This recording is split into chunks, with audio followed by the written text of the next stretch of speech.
안녕하세요. 경동제일교회 성도 여러분.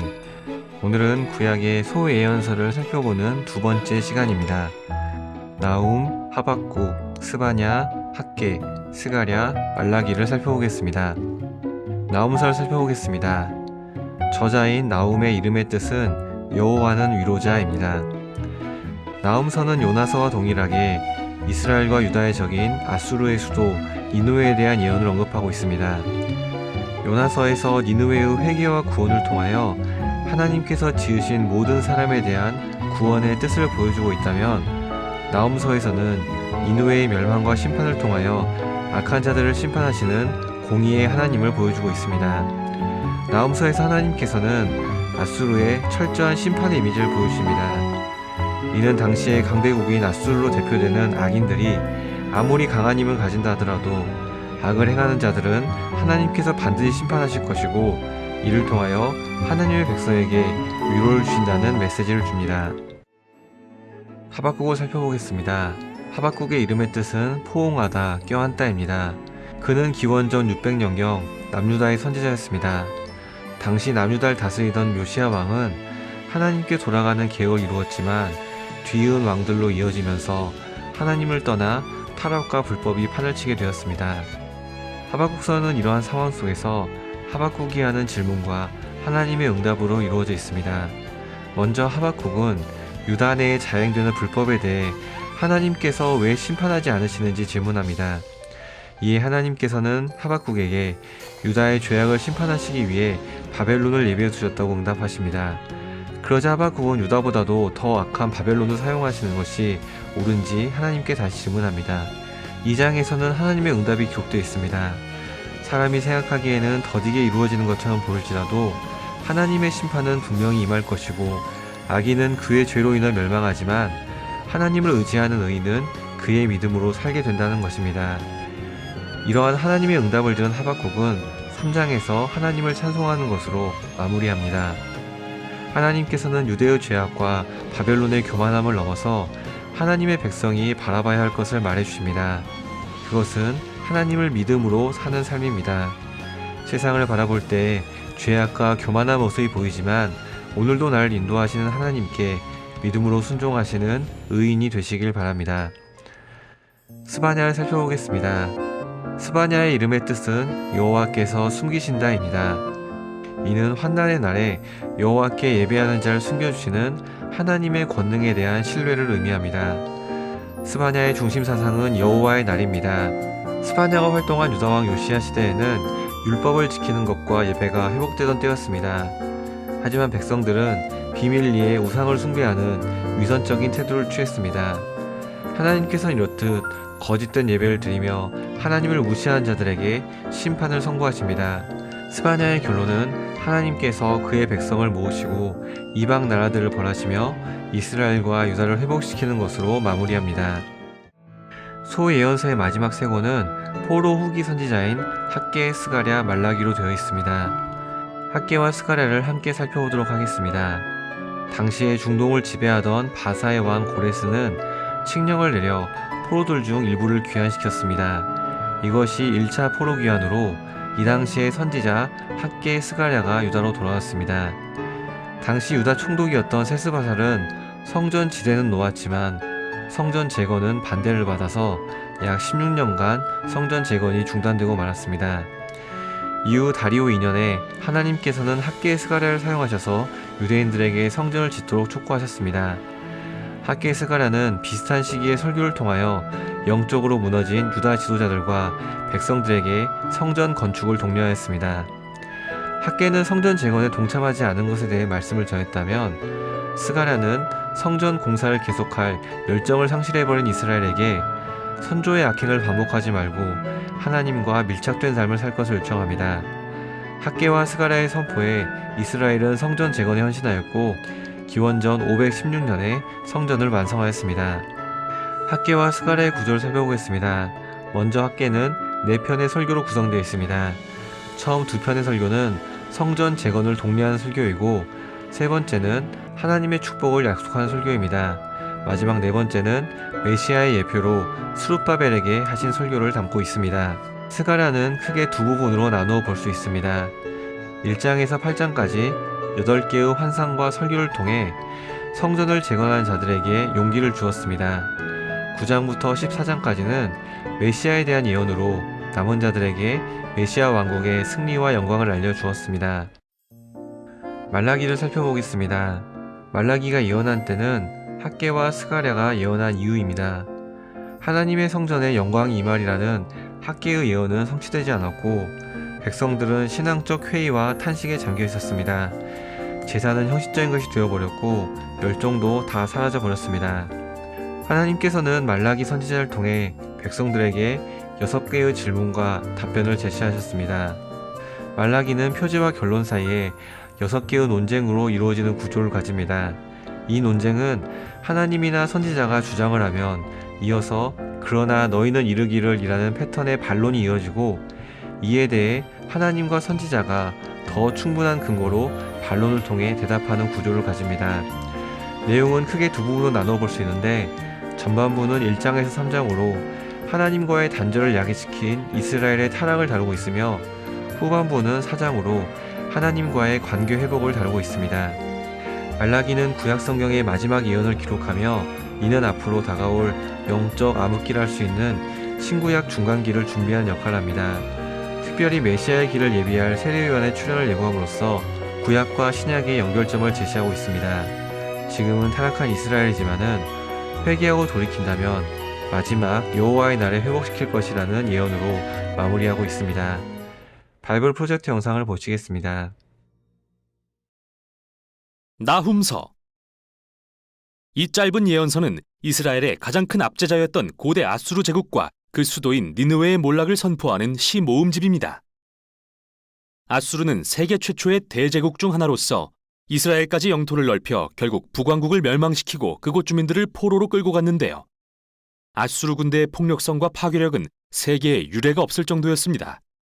그래서 이스라엘과 이웃 나라들은 아수르가 몰락하기를 고대했고 결국 기원전 612년에 그 일이 일어납니다. 바벨론인들이 일어나 반란을 일으켜 니느웨를 정복하고 아수르 제국을 무너뜨린 것이죠. 그래서 2장은 니느웨의 멸망을 시로 생생하게 묘사하고 3장은 아수르 제국 전체의 몰락을 그리고 있습니다. 하지만 이 책이 이스라엘의 적들에 대한 비난만 늘어놓는 건 아닌데요. 서두의 1장은 여기엔 그 이상의 훨씬 중요한 의미가 있다는 걸 보여주죠.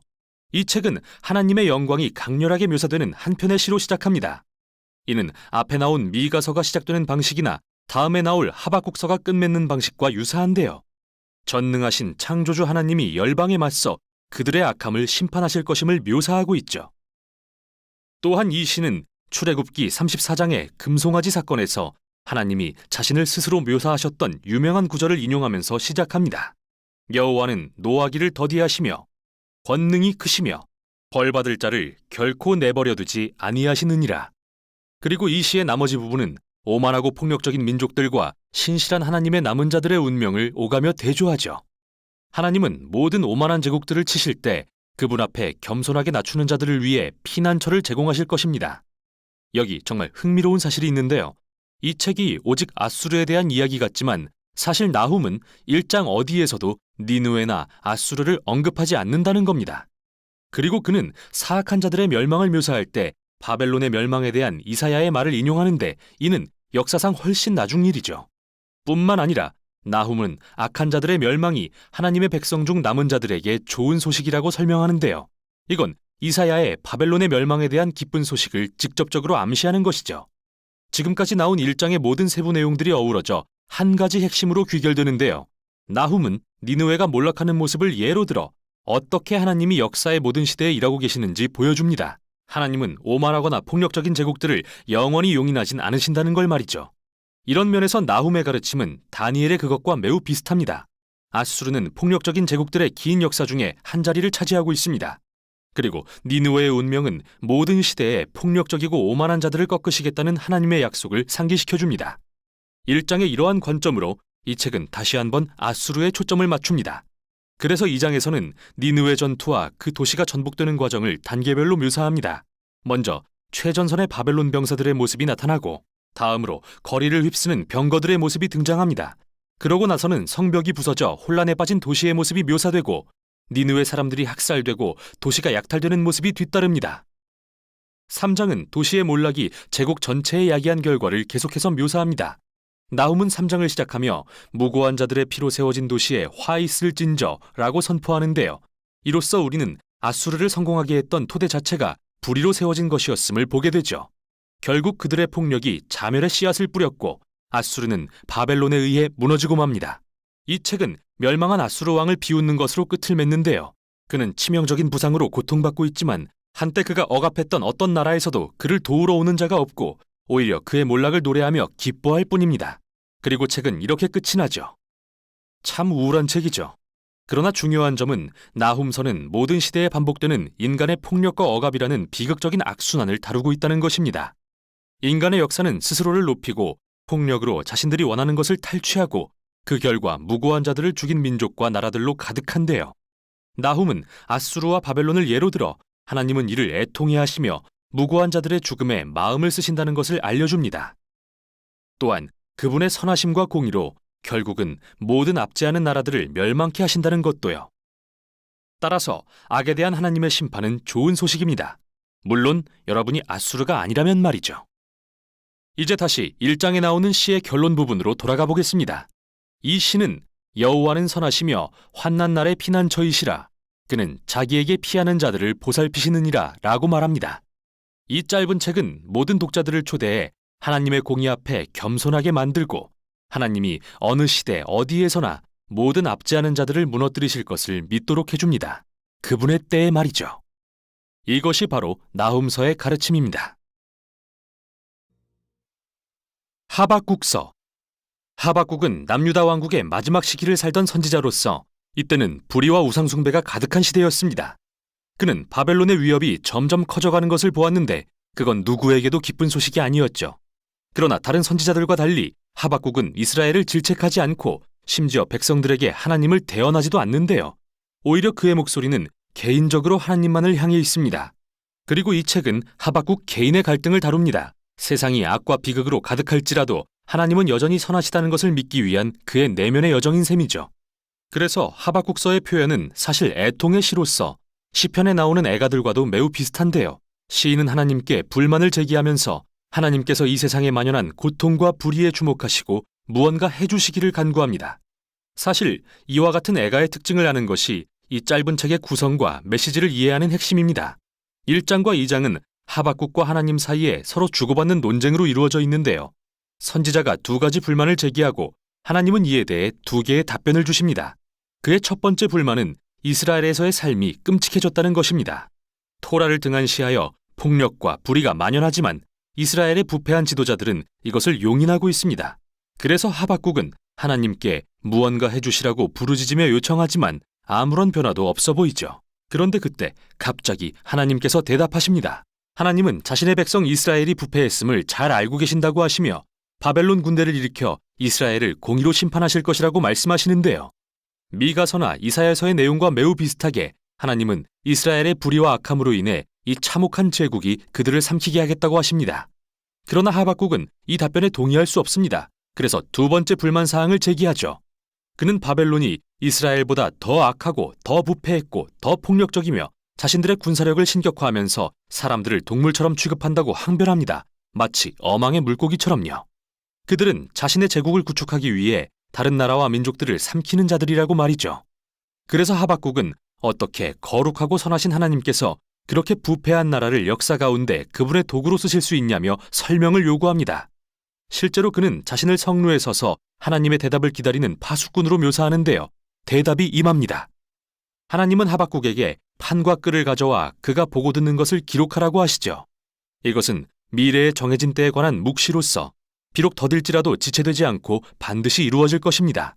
나아가 하나님은 의인은 이 소망과 묵시에 대한 그의 믿음으로 말미암아 살 것이라고 말씀하시죠. 그렇다면 하박국이 기록해야 했던 하나님의 약속이란 과연 무엇일까요? 그건 하나님께서 바벨론을 멸망시키실 거라는 것입니다. 하나님은 민족들의 폭력과 압제가 끝이 없는 복수의 악순환을 만들었으며 그분은 이 악순환을 이용해 나라들이 흥하고 망하게 하신다고 말씀하시죠. 그러나 하나님께서 잠시 바벨론처럼 부패한 나라를 사용하신다고 해서 그들이 저지른 모든 악행을 인정하신다는 뜻은 아닙니다. 그분은 모든 나라들을 그분의 공의로 심판하심으로 바벨론은 그와 같이 행하는 다른 나라들과 함께 멸망할 것이라고 하십니다. 그 후 하나님의 약속은 5가지 화 있으리라는 표현으로 자세히 설명드는데 바벨론과 같은 나라들이 저지른 억압과 불의를 잘 묘사하고 있죠. 첫 번째와 두 번째는 부당한 경제적 관행에 대한 것으로서 예를 들어 터무니없는 이자로 가난한 자들을 빚으로 얽매는 부자들을 지적합니다. 그들은 그렇게 부정직한 수단으로 부를 쌓았죠. 세 번째는 강제 노역에 대한 것으로서 인간을 동물처럼 다루며 생산하지 못하면 폭력으로 위협하는 것에 대한 비난입니다. 네 번째는 무책임한 지도자들이 술을 남용했던 것을 지적하는데요. 백성들이 나쁜 통치 아래 고통받고 있을 때 지도자들은 잔치를 벌여 그들의 돈을 향락과 술에 탕진했죠. 그리고 마지막은 이러한 모든 나라들의 악의 근원인 우상 숭배를 들춥니다. 그들은 돈과 권력과 국가 안보를 자신들의 우상으로 만들고 모든 것을 바쳐 충성을 맹세합니다. 그래서 백성들은 점점 그들 제국의 노예가 되어갔죠. 그러나 여기에 묘사된 악행들이 바벨론에만 국한되는 건 아닌데요. 사실 이게 핵심입니다. 인간의 본성을 감안할 때 대부분의 나라들은 결국 바벨론이 되고 맙니다. 바로 이게 하나님께서 이 책에서 하박국에게 주시는 대답이자 이후의 모든 세대들에게 주시는 대답입니다. 서로 다른 바벨론이 통치하는 이 세상의 모든 이들에게 말이죠. 그런데 질문이 하나 남아 있습니다. 하나님은 과연 바벨론과 같은 제국들이 흥하고 망하는 이 악순환을 영원히 지속하실까요? 이 질문에 대한 답이 3장에 나옵니다. 우리에게 하박국의 기도라고 알려진 내용이죠. 하박국은 먼저 하나님께 현재의 주의 일을 나타내어 달라고 애원합니다. 과거에 그러셨듯이 부패한 나라들을 멸망시켜 주시라고요. 그리고 나서 오래된 고대의 시가 등장하는데요. 먼저 능력과 위엄의 하나님이 등장하십니다. 이는 미가서와 나훔서 도입부의 시들과 매우 비슷하고 출애굽기에서 묘사되는 시내산에서의 하나님의 임재처럼 구름과 불이 있고 지진이 일어나죠. 창조주께서 인간의 악과 대면하기 위해 나타나실 때 모든 인간은 그분을 주목할 것입니다. 계속해서 하박국은 훗날 악이 패할 것을 미래의 출애굽으로 묘사하는데요. 하나님이 마치 전사처럼 등장하셔서 바로와의 전투에서 바다를 가르시죠. 하박국은 하나님께서 다시 한번 악인의 집에 머리를 쳐서 심판하실 거라고 말합니다. 여기서 바로는 마치 바벨론처럼 폭력적인 인간 나라들의 전형으로 표현됩니다. 그러나 악을 대적하실 그때 하나님께서는 주의 백성과 그분의 기름 부음 받은 자는 구원하실 거라고 말합니다. 이는 다윗의 가문에서 오실 왕에 대한 언급이죠. 이렇게 이 시는 과거의 출애굽 이야기를 통해 하나님께서 행하실 미래의 출애굽을 보여줍니다. 그분은 다시 한번 악을 물리치시고 세상의 바로들과 바벨론들을 멸망시키시며 모든 이에게 공의를 행하셔서 억눌리고 무고한 자들을 구원하실 것입니다. 바로 이 소망으로 인해 하박국은 소망의 찬양을 부르며 책을 마칠 수 있게 되죠. 이 세상이 식량 부족이나 가뭄, 전쟁 등 어떤 일로든 무너질지라도 그는 하나님의 언약의 약속을 믿고 기뻐할 거라고 고백합니다. 이렇게 하박국은 이 책의 끝에서 믿음으로 말미암아 사는 의인의 빛나는 예를 보여주고 있죠. 하박국은 이 세상과 우리의 삶이 얼마나 어둡고 혼란스러울 수 있는지 깨달았기에 우리를 믿음의 여정으로 초대하고 있습니다. 하나님은 우리보다도 더 이 세상을 사랑하시며 언젠가 세상의 악을 다루실 거라는 믿음 말이죠. 이것이 바로 하박국서가 전하는 내용입니다. 스바냐서. 스바냐는 남유다 왕국 말기에 살았던 선지자입니다. 그때는 요시야 왕이 유다 땅의 진정한 개혁을 시도하던 때로서 그는 우상들을 제거하고 성전을 이스라엘 하나님만을 예배하기 위한 장소로 회복하려고 했습니다. 그러나 이스라엘은 너무 멀리 가버렸습니다. 우상 숭배가 백성들의 삶에 너무 깊이 자리 잡았던 것이죠. 그리고 교만해진 요시야 왕은 결국 비참하게 전사하고 맙니다. 예루살렘과 바벨론이 피할 수 없는 전투를 치르게 하고 말이죠. 스바냐는요? 이 모든 일이 일어날 것을 예견하고 있었습니다. 그래서 수년 동안 예루살렘의 지도자들에게 경고했죠. 이 짧은 책은 그의 예언을 요약한 짧은 시 모음집으로서 크게 세 부분으로 구성되어 있습니다. 첫 번째 부분은 유다와 예루살렘에 임할 여호와의 심판의 날에 초점을 맞춥니다. 두 번째 부분은 열방과 예루살렘에 또다시 임할 여호와의 심판의 날에 대해, 그리고 세 번째 부분은 하나님의 심판 넘어 여전히 남아있는 열방과 예루살렘의 소망에 관해 이야기합니다. 첫 번째 부분은 창세기 1장을 뒤엎는 충격적인 내용으로 시작합니다. 즉, 하나님이 지으신 선하고 질서 있는 세상이 무질서와 흑암과 혼돈으로 돌아가 다시 사람이 살 수 없는 곳이 되고 마는데요. 계속 읽다 보면 스바냐가 이런 강력한 시적 심상을 발전시키는 이유가 예루살렘이 어떻게 멸망하는지 묘사하기 위해서라는 것을 알게 됩니다. 온 성읍에서 가나안 우상들을 섬기던 모든 제단은 파괴될 것입니다. 불의를 일삼던 모든 지도자와 부당한 대출 거래가 이루어지던 모든 경제 중심지들, 이 모두는 성벽과 함께 사라지고 말 것입니다. 스바냐는 이처럼 마치 종말론적인 모습들을 통해 앞으로 일어날 일의 심각성을 표현하려 했는데요. 이들은 모두 예루살렘을 파괴하러 쳐들어올 큰 군대를 가리키죠. 여기서 흥미로운 점은 스바냐는 하나님이 심판을 위해 어느 군대를 사용하실지 전혀 언급하지 않는다는 겁니다. 사실 우리는 밀가나 하박국 같은 다른 선지자를 통해 그게 바벨론이라는 걸 알지만 스바냐는 전혀 언급하지 않는데요. 그건 예루살렘의 흥망성쇠를 주관하시는 분이 하나님이심을 강조하고 싶었기 때문이죠. 그리고 바로 그 사실이 스바냐에게 소망을 줍니다. 예루살렘이 심판을 피할 수는 없겠지만 그는 이 첫 번째 부분을 맺으면서 그곳에서 주님을 찾을 겸손한 자들을 불러 모읍니다. 그리고 이들이 충성된 남은 자들이 될 것이라고 말합니다. 회개함으로 심판을 피할 수 있을지도 모른다고요. 두 번째 부분에서 스바냐는 시야를 넓혀 유다 주변 나라들까지 주목합니다. 블레셋, 모압, 암몬, 심지어 아수르까지 말이죠.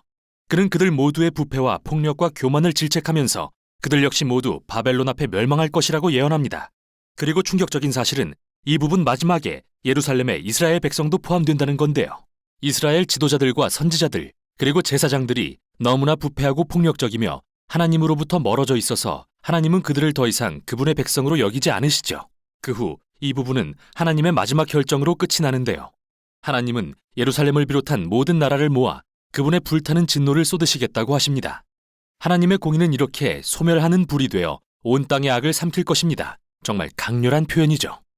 그렇기에 이 책의 마지막 부분으로 이어지는 다음 구절은 정말 놀라운데요.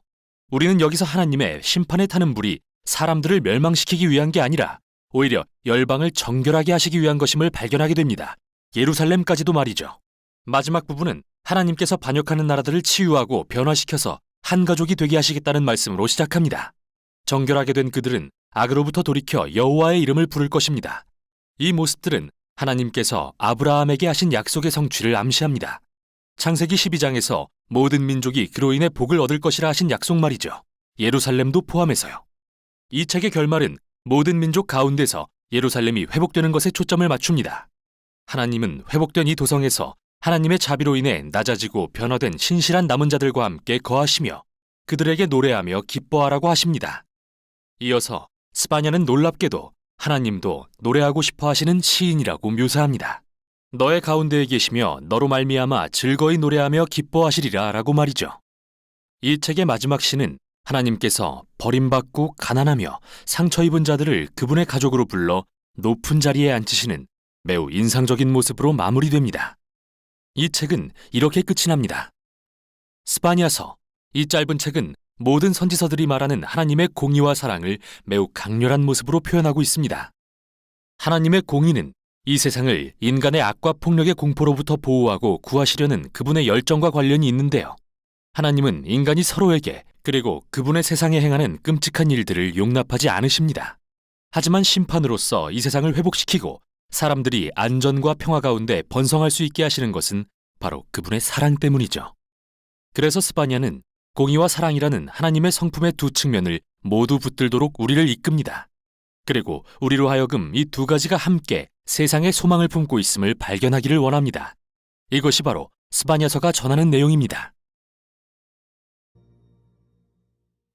학개서. 가장 짧은 선지서 중 하나이지만 구약 성경 전체 이야기에서 대단히 중요합니다. 수세기 동안 히브리 선지자들은 우상 숭배와 불의로 하나님과의 언약을 어긴 이스라엘을 질책해왔습니다. 그리고 하나님께서 거대한 바벨론 군대를 보내 예루살렘을 무너뜨리고 성전을 파괴하며 백성들을 포로로 끌고 갈 것이라고 경고했습니다. 결국 주전 587년에 이 모든 일이 실현됐지만 이야기는 아직 끝이 아니었습니다. 어느 날 하나님께서 그분의 백성, 변화된 이스라엘의 남은 자들을 되돌려 새 예루살렘에 거하게 하시고 그들 가운데 하나님의 임재가 거하실 거라고 믿었죠. 이제 학개서를 볼까요? 때는 주전 520년, 포로가 된 지 거의 70년이 지났습니다. 바벨론 제국은 최근에 멸망했고 이제는 페르시아 제국이 세계를 지배하고 있습니다. 그리고 그들은 이스라엘 포로들에게 원한다면 예루살렘으로 돌아가도 된다고 허락합니다. 그곳은 여전히 폐허이지만요. 그러자 여호수아라는 이름의 대제사장과 다윗 가문의 후손인 스룹바벨의 지휘 아래 한 무리의 포로들이 예루살렘으로 돌아와 성읍과 그들의 삶을 재건하기 시작합니다. 에스라서 1장부터 6장의 이야기를 떠올려 보세요. 우리에게 희망은 가득하고 장래는 밝아 보입니다. 그러나 실은 그렇지 않습니다. 적어도 학계가 보기에는 말이죠. 이 책은 학계 선지자가 예루살렘 사람들에게 4개월에 걸쳐 전한 말씀을 네 부분으로 나누어 요약하고 있습니다. 서두에서 그는 백성들의 잘못된 우선순위를 지적합니다.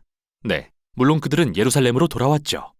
하지만 그들은 모든 시간과 자원을 자신들의 화려한 집을 다시 짓는 데 쓸 뿐 성전은 70년 전에 파괴된 후 폐허로 방치되어 있습니다. 그래서 학계는 묻습니다. 성전이 황폐하였거늘 너희만 잘 꾸민 집에 거주하는 것이 옳으냐? 그리고 성전을 이렇게 방치하는 것은 그들의 조상들이 언약에 불순종했던 것과 다를 바 없고 이게 바로 이 땅에 소출이 없는 이유라고 말합니다. 왜 그들에게 기근과 가뭄이 닥쳤는지에 대해 학계는 여기서 신명기에 나오는 불순종에 따른 저주의 목록을 인용합니다. 이어서 이 모든 학계의 말씀과 도전에 백성들이 반응하기 시작합니다. 에스라 5장의 이야기도 기억해 보세요. 스룹바벨과 여호수아와 모든 남은 백성들은 학계의 예언에 자극을 받고 동기가 부여되어 성전을 재건하기 시작합니다. 다음 부분은 그로부터 한 달 후로서 학계는 백성들이 겪고 있던 무너져버린 기대에 관해 이야기합니다. 그들이 재건하고 있는 성전은 정말이지 지극히 평범해서 500년 전에 그 터에 지어진 솔로몬 성전의 영광에 비할 수도 없었죠. 그래서 새 성전을 완공하기에는 백성들의 사기가 크게 떨어져 있었습니다. 그러자 학계는 그들에게 미래의 하나님 나라와 이 성전에 대한 위대한 예언적 약속들을 상기시킵니다. 그는 이전의 선지자들, 특히 이사야와 미가의 예언들을 들어 새 예루살렘에 관해 이야기합니다. 그곳은 하나님께서 그로부터 온 세상을 구원하시는 장소가 될 것이며 모든 민족이 그곳에 와서 하나님 나라에 참여할 것이며 그 결과 평화의 시대가 도래할 것입니다.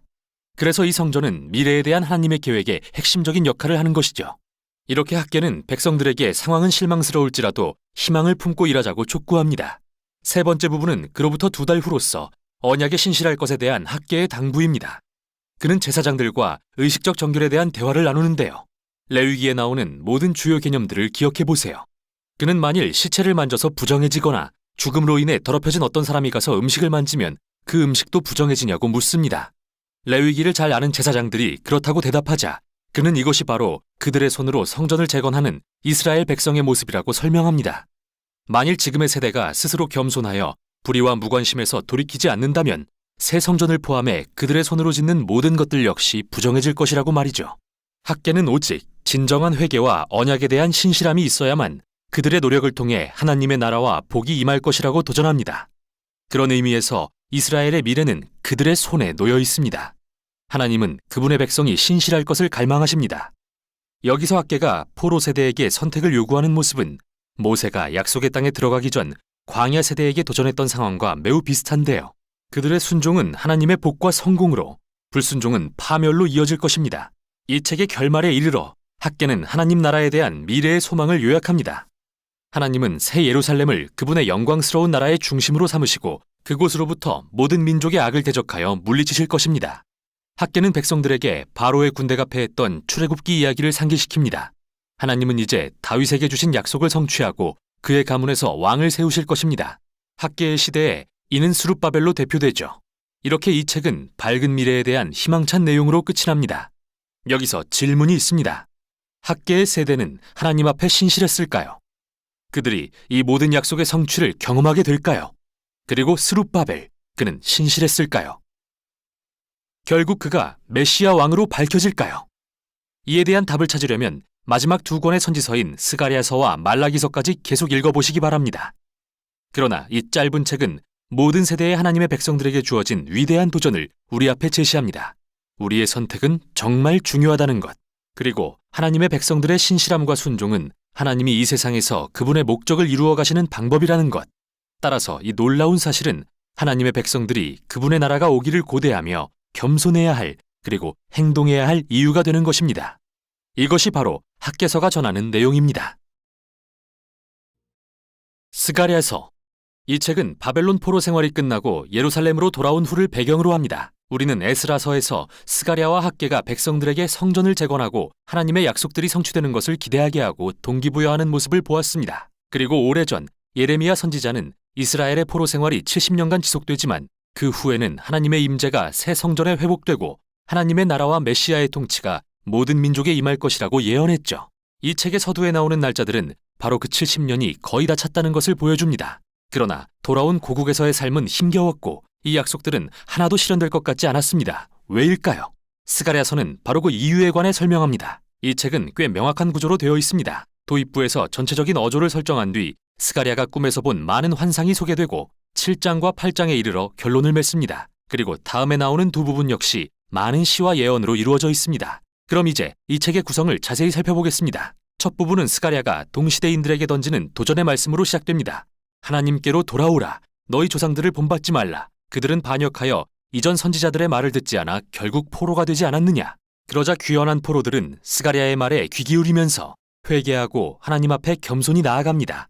아니, 그렇게 보입니다. 다음의 긴 부분은 스가랴가 밤중에 본 8개의 환상으로 구성되어 있습니다. 미리 말하지만 이 환상들은 매우 기괴하고 이상한 모습으로 가득 차 있습니다. 여러분의 꿈처럼 말이죠. 하나님이 그분의 백성에게 상징적인 꿈을 통해 말씀하시는 방법은 매우 오래됐는데요. 창세기로 거슬러 올라가면 야곱, 요셉, 그리고 바로의 꿈이 등장하죠. 이 꿈들은 당대에 일어난 사건들의 의미를 부여할 뿐만 아니라 미래를 내다보는 창문이 되기도 했습니다. 그럼 이제 스가랴가 꿈에서 본 환상들을 살펴볼까요? 이 환상들은 아주 멋진 대칭 구조로 배열되어 있습니다. 첫 번째와 마지막 환상은 각기 4명의 말탄자들에 대한 것으로서 그들은 마치 하나님을 대신하여 세상을 순찰하는 경비대원들 같습니다. 이것은 하나님께서 모든 민족을 세심하게 살피고 계신다는 것을 표현하죠. 그들은 온 세상이 평화롭다고 보고하는데 스가랴의 시대에 이것은 하나님이 페르시아를 일으켜 바벨론을 정복하고 평화를 가져오게 하신다는 걸 가리킵니다. 그런데 여기서 질문이 생깁니다. 70년간의 이스라엘의 포로 생활이 거의 끝나갑니다. 그럼 지금이 메시아의 나라가 예루살렘에 임할 때일까요? 하나님은 그 약속을 반드시 성취하기로 하셨다고 말씀하시지만 그 시기에 대해서는 대답하지 않으시죠. 두 번째와 7번째 환상은 짝을 이루어 둘 다 이스라엘을 결국 포로가 되게 했던 과거의 죄를 상기시킵니다. 두 번째 환상은 뿔들에 대한 것으로서 이스라엘을 공격하고 흩뜨린 나라들인 아수르와 바벨론을 상징하죠. 하지만 이 뿔들, 즉 제국들도 결국 한 무리의 대장장이에 의해 흩어지게 되고 그건 페르시아를 상징합니다.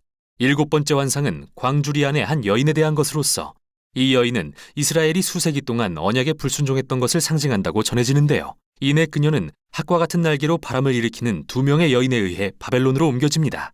참 이상한 이야기죠. 세 번째와 6번째 환상은 또한 짝을 이루며 둘 다 새 예루살렘의 재건에 대한 것입니다. 여기 한 남자가 도성을 측량하고 있는데요. 이것은 예루살렘은 재건되고 모든 민족의 등불이 될 것이며 그들은 하나님의 백성과 함께 예배하게 될 거라는 하나님의 약속을 상징하죠. 다음으로 6번째 환상은 새 예루살렘 주위를 날아다니며 도둑질과 거짓말하는 자들을 심판하는 두루마리에 대한 것입니다. 이것은 새 예루살렘이 하나님의 말씀으로 인해 죄로부터 정결케 된 장소가 될 것을 의미합니다. 네 번째와 5번째 환상은 전체 환상 가운데 중심이 되는 부분인데요. 귀환한 포로 중 핵심적인 2명의 지도자, 즉 대제사장 여호수아와 다윗 왕의 자손인 스룹바벨에 대한 것입니다. 여기서 여호수아는 더러운 옷을 입음으로써 상징적으로 이스라엘의 죄를 뒤집어 쓰고 있습니다. 그러나 곧 더러운 옷은 벗겨지고 새 옷과 새 두건이 주어지는데 이것은 하나님의 은혜와 용서를 상징하죠. 그러고 나서 천사는 여호수아에게 만일 그가 하나님께 신실하면 그분의 백성을 다스릴 것이며 그가 미래의 메시아 왕의 상징이 될 것이라고 말합니다. 또 다른 환상은 정교한 순금 등잔에 기름을 공급하는 두 올리브 나무에 대한 것인데 등잔은 그분의 백성을 감찰하시는 하나님의 눈을 상징합니다. 그리고 이 두 그루의 나무는 두 기름 부음 받은 지도자 여호수아와 스룹바벨을 상징합니다. 앞장서 성전 재건을 이끄는 자들이죠. 하나님은 성전 재건의 성공은 정치적 책략의 결과로 주어지는 게 아니라고 하시며 이들 두 지도자는 반드시 역사하시는 하나님의 영에 의지해야만 한다고 말씀하십니다. 1년의 환상이 끝나갈 때 스가랴에게 추가로 환상 하나가 더 주어집니다. 그 주제는 중심이 되는 4번째와 5번째 환상에서 이어지는 것으로서 다시 대제사장 여호수아에게 왕관이 씌워지고 그는 미래의 메시아 왕에 대한 상징이자 하나님 나라의 제사장이 될 자로 표현되죠.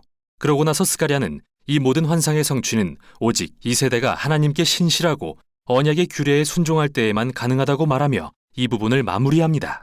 이 세 개의 환상들이 함께 강조하는 것은 메시아의 나라는 오직 그분의 백성이 하나님께 신실할 때에만 도래한다는 것입니다. 이제 그의 환상들이 결론에 이를 때 스가랴는 또 다른 도전을 제시합니다. 지난 70여 년간 무너진 옛 성전을 애통해하던 한 무리의 이스라엘 사람들이 와서 그에게 묻기를 이제 슬퍼하기를 멈춰도 되나요? 하나님의 나라가 곧 임하는 게 아닌가요? 이에 스가랴는 다시 한번 그들의 조상들이 선지자들을 통한 하나님의 부르심을 거역하고 결국 포로가 되었던 일을 상기시키며 그들에게도 도전합니다. 이 세대가 오직 정의와 평화를 추구하고 언약에 신실할 때에만 메시아의 나라를 볼 것이라고 말합니다. 즉 스가랴는 그들의 질문을 뒤바꾸어 너희는 하나님 나라를 상속받고 그분의 나라에 참여할 준비가 된 그런 백성이 될 것이냐? 라고 묻습니다. 그리고 이 질문에 대한 백성들의 답은 알 수 없는 채로 이 책은 다음 부분으로 이동하죠. 이 마지막 두 부분은 1장부터 8장까지와는 매우 다릅니다. 각 부분은 마치 만화경을 보듯 미래의 메시아의 나라에 대한 다양한 시와 모습으로 구성되어 있는데요. 먼저 9장부터 11장까지는 장차 오실 겸손하신 메시아 왕에 대해 묘사합니다. 그분은 나귀를 타고 새 예루살렘으로 와서 열방 가운데 하나님의 나라를 세우실 것입니다. 그러다가 갑자기 이 왕은 이스라엘의 양떼를 이끄는 목자로 표현되는데 그분은 먼저 자신의 백성에게 거절당하고 다음에는 역시 목자들로 표현되는 이스라엘 지도자들에게 거절당하십니다. 하나님께서 이스라엘을 이런 부패한 목자들에게 넘기신다는 건데요. 여기서 의문이 생깁니다. 이스라엘은 영원히 그들의 왕을 거절할까요? 마지막인 12장부터 14장은 아니라고 말합니다. 이 부분은 미래의 메시아의 나라에 대한 시와 모습으로 구성된 또 다른 모자이크로서 새 예루살렘을 하나님의 공의가 마침내 모든 민족의 악을 대적하여 물리치시는 장소로 묘사하는데요. 이는 요엘서와 에스겔서에 나타난 주제와도 매우 비슷합니다. 그런데 하나님은 그분의 백성들의 마음속에 있는 불순종 또한 대적하실 것입니다. 하나님은 그들에게 자신의 영을 부으시어 그들이 메시아로 오신 목자를 반역하고 거절했던 사실을 회개하며 슬퍼하게 할 것이라고 하십니다. 마지막 장의 결론은 새 예루살렘이 모든 민족이 모이는 장소가 되는 것인데요. 이 도시는 새로운 에덴 동산이 되고 성전에서 흘러나오는 생명수의 강은 모든 피조물에 치유를 가져다 줍니다. 이 책은 이렇게 끝이 납니다. 그리고 스가랴는 우리에게 1장부터 8장과 9장부터 14장의 관계에 대해 생각할 여지를 남기는데요. 여기서 핵심은 바로 후반부에 나오는 이 미래의 메시아의 나라는 전반부의 요지와 같이 하나님의 백성이 언약에 신실할 때에만 도래하리라는 것이죠. 스가랴서를 읽는 것은 롤러코스터를 타는 것 같습니다. 환상과 시들은 특이한 모습으로 가득 차 있고 생각의 흐름이 비선형적이죠. 이게 바로 중요한 점인데요. 이 책은 역사나 우리의 인생처럼 항상 질서정연한 형식에 맞아떨어지지 않습니다. 하지만 선지자들은 우리에게 자신의 목적을 따라 역사를 이끌고 계시는 하나님의 손길을 잠시나마 보여줍니다. 궁극적으로 스가랴는 우리를 혼돈 너머를 바라보며 장차 임할 하나님의 나라를 소망하도록 초대하고 그래서 현재에 충실하도록 동기를 부여합니다. 이것이 바로 스가랴서의 내용입니다. 말라기서. 말라기는 이스라엘 백성들이 바벨론 포로에서 돌아온 지 약 100년 후에 살던 선지자입니다. 그가 전하는 말씀은 예루살렘으로 돌아와 살고 있던 사람들을 향한 것이었습니다. 성전이 재건된 지는 꽤 지났지만 삶의 형편은 그리 좋지 않았습니다. 에스라서와 느헤미야서의 이야기를 기억해 보세요. 처음 이스라엘 백성들이 포로에서 풀려날 때 그들에겐 소망이 가득했습니다. 돌아가서 자신들의 삶과 성전을 재건할 것이며 선지자들의 모든 위대한 약속들은 실현될 걸로 생각했죠. 메시아가 오셔서 통일된 이스라엘과 열방을 다스리는 하나님의 나라를 세우셔서 모두에게 공의와 평화를 가져오실 거라고 믿었고요. 하지만 그런 일은 일어나지 않습니다. 예루살렘에 돌아와 살던 이스라엘 사람들은 그들의 조상들처럼 하나님께 신실하지 못했음이 드러났고 그 결과 가난과 불의를 초래했죠. 말라기서에서 우리는 이 새로운 세대가 얼마나 부패하게 되었는지 발견할 수 있습니다. 이 책은 일련의 논쟁으로 구성되어 있는데요. 대부분 하나님께서 먼저 무언가를 주장하거나 질책하시는 것으로 시작해서 이스라엘이 하나님의 발언에 이의나 질문을 제기하면 하나님께서 이에 응답하시고 최종 발언을 하시는 형태입니다. 이런 논쟁은 총 6번 일어나는데요. 처음 3번의 논쟁에서 하나님은 이스라엘의 부패를 폭로하시고 다음 3번의 논쟁에서는 그들의 부패를 대적하시죠. 그리고 이들 논쟁과 반박을 통해 우리가 받는 전체적인 인상은 포로 생활이 근본적으로 그들을 전혀 변화시키지 않았다는 것입니다. 이스라엘의 마음은 여전히 굳어 있습니다. 첫 번째 논쟁은 하나님이 여전히 자신의 언약 백성을 사랑하신다는 말씀으로 시작합니다. 그들의 실패에도 불구하고 말이죠. 그런데 이스라엘은 무례하게도 자신들을 사랑하신다는 증거가 어디에 있냐며 이의를 제기하죠. 이에 하나님은 이스라엘에게 그들의 조상인 야곱 가문을 선택하시고 하나님의 언약의 계승자로 삼으신 은혜를 상기시키십니다. 그의 형인 에서와 결국 멸망한 에서의 후손 에돔을 대신해서 말이죠. 창세기와 오바댜서의 이야기들을 기억해 보세요. 이렇게 첫 번째 논쟁에서부터 하나님의 사랑과 신실하심에 대한 이스라엘의 불신과 의심이 드러납니다. 두 번째 논쟁에서는 이스라엘의 새 성전에 대한 문제가 드러나는데요. 하나님께서 성전을 멸시하고 더럽힌 자들을 질책하십니다. 이에 그들이 자신들이 어떻게 주님을 멸시했냐며 대꾸하자 하나님은 그들에게 초점을 맞추어 수치스럽게도 그들이 다리 절고 병들고 흠 있는 짐승을 제물로 가져옴으로써 그들의 하나님을 무시하고 존중하지 않았다고 답하시죠. 하지만 비단 백성만이 아니라 성전을 지키는 제사장들도 문제였는데요. 그들은 이런 부패한 형태의 예배를 용인했을 뿐 아니라 자신들도 참여했습니다. 위에서부터 아래까지 하나님의 백성의 신실하지 않음이 드러났죠. 세 번째 논쟁에서 하나님은 그분과 자신들의 아내를 배반한 이스라엘 남자들을 꾸짖으십니다. 물론 그들은 부인하죠. 또한 하나님은 우상 숭배와 이혼의 결합으로 인해 일어나고 있는 죄악도 드러내십니다. 당시 이스라엘 남자들은 이방 여인들과 결혼하고 그녀들이 섬기던 이방 신들을 가정에 받아들였죠. 느헤미야 13장의 이야기를 기억해 보세요. 말라기는 이 문제를 아무 이유 없이 이혼하는 남자들이 급증하는 것과 연결합니다. 사람들은 모두 괜찮다고 하지만 말라기는 아니라고 말합니다. 그건 하나님과의 언약을 배신하는 거라면서요. 이제 말라기는 이스라엘의 불순종에 대적하는 논쟁 부분으로 전환합니다. 네 번째 논쟁은 이스라엘 사람들이 하나님의 무관심을 비난하고 공의의 하나님이 어디 계시느냐고 묻는 것으로 시작합니다. 그들은 불의와 부패가 성행하는데 하나님은 아무것도 하지 않으신다고 생각한 거죠. 이에 하나님은 다시 임하실 여호와의 날을 위해 그분의 백성을 준비시킬 주의 사자를 보내실 거라고 대답하십니다. 그는 불과 같이 주의 백성을 정결케 하고 우상 숭배와 음란과 불의를 제하여 오직 신실한 자들만 주의 백성으로 남게 할 것입니다. 다섯 번째 논쟁에서 하나님은 백성들에게 돌아오라고 말씀하십니다. 이에 그들은 어떻게 돌아갈 수 있냐고 묻습니다. 그러자 하나님은 그들의 이기심을 지적하시면서 그들이 성전을 위한 11조를 드리지 않고 있다는 것을 보여주십니다. 여기서 11조란 말은 10분의 1을 의미하는데 이스라엘 사람들이 연간 수입과 소출의 10분의 1을 성전과 제사장들을 후원하기 위해 기부했던 헌금입니다. 이 관습은 토라의 다른 부분들에도 기록되어 있죠. 그런데 우리는 말라기서와 느헤미야서를 통해 이스라엘이 이 책임을 등한시했다는 사실을 알게 됩니다. 그러니 성전은 황폐해졌을 수밖에요. 하나님은 이런 그들을 질책하시며 그들에게 부어주고 싶으나 오직 그들이 하나님께 온전히 신실할 때에만 그렇게 될 것이라고 말씀하시죠. 마지막 논쟁에서는 사람들이 하나님을 비난하며 그분을 섬기는 게 헛되다고 말합니다. 행악하며 교만한 자들이 성공하는데 하나님은 아무것도 하지 않으시는 것 같았기 때문이죠. 그러자 하나님은 책에서 처음으로 직접 하시는 말씀이 아닌 이스라엘의 신실한 남은 자들에 대한 짧은 이야기를 통해 대답하십니다. 이들은 주님을 경외하고 함께 모여 어떻게 하나님을 높이고 섬길지 논하기를 사모하는 자들입니다. 그래서 하나님은 그들을 위해 일종의 기념책이 기록될 것을 명하시는데요. 그들이 이 책을 읽고 하나님의 성품과 약속들을 기억할 것입니다. 말라기는 여기서 성경이 하나님의 선물임을 생각하게 합니다. 성경은 하나님이 행하신 일을 기억하게 함으로써 우리에게 신실함과 미래에 대한 소망을 갖게 해주지요. 이제 이 책의 결론으로 향합니다. 이 부분은 네 번째 논쟁에서 등장한 여호와의 날에 대한 주제를 가져와 다루는데 그 이상으로 발전시키죠. 하나님은 정결케 하는 심판의 날을 정하셨으며 그날에 그분의 백성 중 악한 자들을 남김없이 태울 것이라고 하십니다. 하지만 결론 부분은 신실한 자들의 미래에 대해서도 덧붙입니다. 그들에겐 여호와의 날이 위협이 아니라 기뻐할 이유인 까닭이죠. 그날엔 공의로운 해가 떠올라 치유와 생명과 미래의 소망을 주는 광선을 비출 것입니다. 이렇게 말라기의 논쟁은 끝나지만 아직 이 책의 내용이 조금 더 남아 있습니다. 마지막 세 절은 논쟁에는 포함되지 않으면서 사실상 일종의 부록 역할을 하는데요. 단지 말라기서뿐만 아니라 구약의 토라와 모든 선지서들을 끝맺는 역할을 합니다. 먼저 내 종 모세에게 명령한 율법, 곧 토라를 기억하라는 명령입니다. 이 명령은 우리가 모세오경에서 읽은 이야기와 언약의 율법들을 회상하게 하죠. 그런데 이번에는 선지서들의 내용이 이렇게 요약됩니다. 여호와의 날이 이르기 전에 내가 선지자 엘리야를 보내리니 그가 하나님 백성의 마음을 회복하리라. 이 결론은 토라와 선지서들을 미래를 가리켜주는 하나의 이야기로 요약합니다. 이스라엘은 하나님께 구원받았으나 불순종과 굳은 마음으로 그분을 배신하고 토라의 법을 어겼습니다.